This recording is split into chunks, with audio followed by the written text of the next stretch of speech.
Kapag may sari-sari store ka, ang tingin ng iba, mapera ka na. Kasi araw-araw may pumapasok na benta. Hindi ganun yon. Hindi nila alam na yung benta mo kahapon, ipambibili lang din ng paninda ngayon.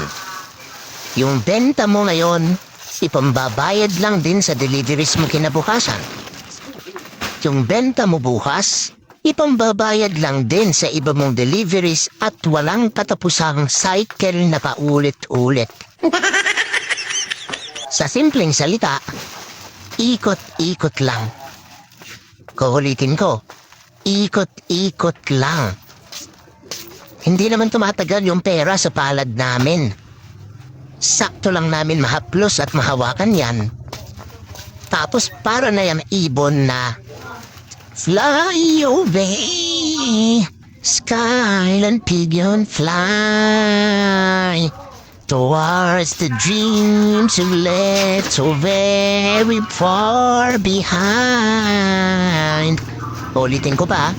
Fly away, skyline pigeon fly towards the dreams you left so very far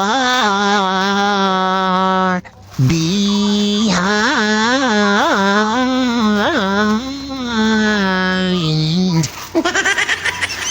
Kaya hindi totoo yung paniniwala ng iba na yung may mga sari-sari store mapepera. Marami lang silang paninda, pero pera? Hindi ka sure.